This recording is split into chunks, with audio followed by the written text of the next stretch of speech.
Compared to OFLE and revision exams, 1 marks were very easy. Book backs வந்தது மோஸ்ட்டாக புக்கின் எதுவும் கேட்கல அவ்வளோவா.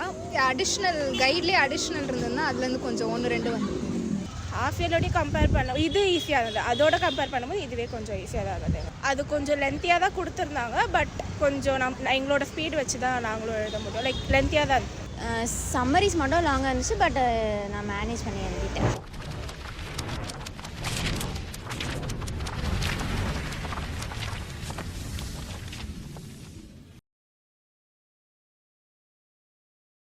எக்ஸாம் எப்படி பண்ணீங்க? இப்போ இங்கிலீஷ் எக்ஸாம் ரொம்பவே ஈஸியாக இருந்தது. நல்லா பண்ணோம். ஈஸியாக தான் இருந்தது பசங்க. Compared to OFLE and revision exams, 1 marks were very easy. Back தான் 1 மார்க்ஸ். அப்புறமா வந்து 5 மார்க்ஸ் எல்லாமே ரொம்ப ஈஸியாக தான் இருந்தது. யாருமே கேட்ட கொஷின்ஸ் தான் ரிப்பீட் ஆகிட்டே இருந்தது. நல்லா பண்ணேன். ஈஸியாக தான் இருந்தது கொஷின் பேப்பர். ஸோ எக்ஸ்பெக்ட் பண்ணது தான் வந்தது. ஸோ ஈஸியாக தான் இருந்தது. ஈஸியாக தான் இருந்தது. ஸோ கொஷின்ஸ் ரிப்பீட்டடாக இருந்ததா இல்லை நியூவாக இருந்துச்சா? ரிப்பீட்டட் தான். எல்லாமே ஈஸியாக இருந்தது. ஆனால் ஸ்கூலில் சொல்லி கொடுத்த இம்பார்ட்டன்ஸ் அந்த மாதிரி தான் வந்ததா இல்லை? எல்லாம் வந்தது. மோஸ்ட்டாக ரிப்பீட்டட் தான் வந்தது. அதுக்கப்புறம் ப்ரிஃபரன்ஸ் கொடுத்து படித்தது எல்லாமே வந்தது. ஸோ கிராமர் எல்லாமே வந்து க்ரியேட்டிவாக இருந்ததா இல்லை புக் பேக்ஸ் அந்த மாதிரி தான்? Few were creative and few were from the book back only. Book backs தான் மோஸ்ட்டாக. ஸோ போயம்லேருந்து அதெல்லாம் எப்படி? புக் பேக்ஸ் வந்தது. மோஸ்ட்டாக புக்கின் எதுவும் கேட்கல அவ்வளோவா.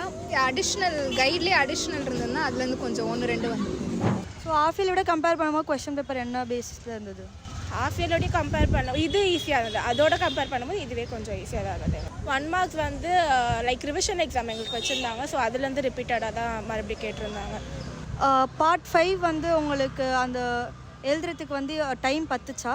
அது கொஞ்சம் லென்த்தியாக தான் கொடுத்துருந்தாங்க. பட் கொஞ்சம் எங்களோட ஸ்பீட் வச்சு தான் நாங்களும் எழுத முடியும். லைக் லென்த்தியாக தான் ஈஸியாக தான். ஸோ எக்ஸாம் ஃபுல்லாக முடிக்கிறதுக்கு டைம் பத்துச்சா?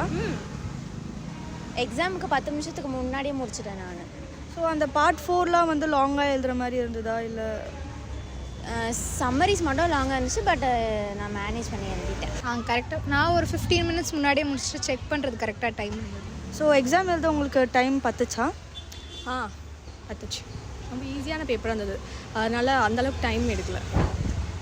ஸோ இந்த கொஸ்டின்ஸ் எல்லாமே ஸ்கூலில் லைக் ரிப்பீட்டடாக இம்பார்ட்டன்ட் கொஸ்டின்ஸ் மார்க் பண்ணி கொடுத்தது வந்ததா இல்லை?